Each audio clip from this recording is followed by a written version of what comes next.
How's it going, everybody? We are continuing our candidate conversations, and I'm really excited to continue these on here. I am talking now with Tyler Mad Dog Elliott. He is running for Shelton City Council, position number 6. How you doing? I'm doing great. I'm a happy guy. Good. Good to have you here. Good to talk with you. Great to be here. Thank you. Your name is going to be on the ballot like this, Mad Dog Elliott. So I got to know, where did the nickname come from? The nickname came from playing Shelton High School football. Okay. Yeah, okay. Yeah, it's one of those. So tell me a little bit about yourself. I grew up here. My father grew up here. His father. I'm a 5th generation Shelton person. I spent most of my career in music and in small business. I've done all sorts of small business ventures over the years, from cars to guitars to thrift shops these days. And that's what you're doing now? You're at Treasures over there? Yeah, the Once Treasures for sure. Yeah, and how's that going for you? Oh, we're having a blast with it. You know, it's such an important part of the community. When I heard it was going away, I had to do everything I could to keep it in the community, because that's a big part of our legacy here. Yeah. You know? How has it been? One thing I'm interested in learning more about is how you feel the relationship is with the business community and the city, either through the permitting or just general conversations. Oh, that's something that can always be better. We have a great business community here. The city, for the most part, is amicable and good with business owners. They don't stifle us too heavily for the most part. You know, there's always room for improvement. Sure. But, yeah, I mean, water rates are a little crazy, but you know. Okay, well, now we're getting into it a little bit. One of the other things that we see here in the community, the rise over the last couple years, the homeless population, and right across the street from you at Evergreen Square, you can see folks at the clock tower often. What are we going to do about this? Oh, there's a whole lot to be done about that. Exactly what is hard to say. A lot of people have come up with some decent answers.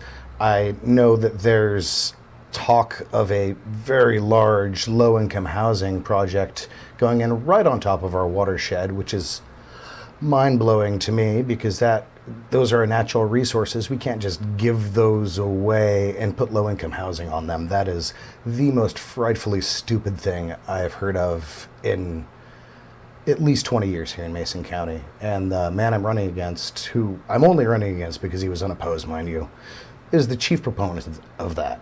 And to have him running unopposed after coming in here from upstate New York and working in Olympia and kind of hanging around Shelton, but mostly just strutting around in a suit, no. I was wondering about that. That is, your race is the only race against a sitting council member. Right. The other races have either no opponents, or the Council 7 position, which will go through primary, has all new people in there. So that was the primary reason on that? Right. I mean, I'm here because I want to be a steward for this town. We have a legacy, we have a culture here. Seattle used to have a legacy and a culture, and it took about 15 years for people that came from out of town that didn't know anything about it to destroy it. And I don't want to see that happen here. I mean, Jeff, So talk to me a little bit about if the voters elect you to come and sit on the council, what would be some of the big ideas that you would try to get the support around? It's my job as a guy that's just coming in to do a lot of listening first and be just a critical thinker, you know. So I'm here to hear everyone, listen to what the town wants, listen to what the people want. I'm not coming in with any sweeping proposals or anything like that. I'm just here to say no when it's appropriate, and there are some things we really need to say no to. Said you've been in the community generations and then kind of around for a while now. Why now did you decide to run? Because of the open position, or? An open position is kind of I hate looking at a ballot with one choice. I mean, I wouldn't have gotten involved if I didn't think that the position needed to be contested. I mean, if I thought the guy was doing a great job, if the community thought the guy was doing a great job, then I wouldn't have run. But the community doesn't, I don't, and there's something rotten in Shelton, Jeff. Tell me more. Well, like I've said, we've got people that are coming in here with no ties to the community whatsoever. They're probably looking at higher office somewhere down the road.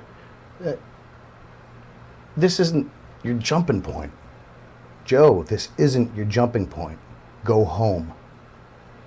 You get a lot of traffic into the thrift store. I'm sure you hear a lot about things that could be fixed here and there. What's kind of the major things that people say, man, if only Shelton Blank, or let's look, what if Shelton could look like blank? The most frequent, of course, with my location is the park right across the street, the old watchtower. I do love that watchtower. I go out and I chalk with the guys that are out there all the time. You know, you got to go out and see everyone. You see people going on doing the wildest things. You go down, you get the scoop. You know, there are things that blow my mind that go on at that little park across the street, right in front of the El Serape and all that, and that's definitely what people are most concerned about. And I'm willing to hear any ideas for what we can do to fix it. Do you think the council overall has been open to hearing suggestions from the community? For the most part, they listen. The actions, well, nothing's been done yet. Sure. Is there something that you could see if you're brought into office at the end of your first term, 4 years down the road, you would hope to have some sort of that has come into town or that has changed? I would really like to see the watershed project ended. Okay. I mean, that's our water. These are the kind of resources that don't come back. You can't just cut down an old forest and build on top of it and expect nothing to change. That's going to have repercussions throughout our local environment. That's going to have repercussions for the people that enjoy using that space. It's a natural treasure, and you can't just destroy natural treasures and expect things to be all right afterwards. You only get so many of those. So we need to hold on to what we have and not just give it away for pennies on the dollar for projects that will hurt all of us in the long run. You mentioned the water rates. What about kind of the tax structure and how things work in that respect, especially as a business owner? Well, as a business owner, I turn my tap on very little. Don't use a lot of water. Get a pretty big bill just as a flat rate for doing business. I wouldn't mind seeing it go down. It's there for a reason. Hopefully it all maths out and everything's on the up and up, but it's something we're going to have to take a look at. Yeah. So this is an interesting race because, as you mentioned, you and your opponent are through to November. So Right. you won't be on the primary ballot, but it's a great opportunity still for folks to get a chance to meet you and hear from you. So in November, you'll have a chance to vote here. Tyler Mad Dog Elliott running Shelton City Council, position number 6. Thanks for coming on. Thank you.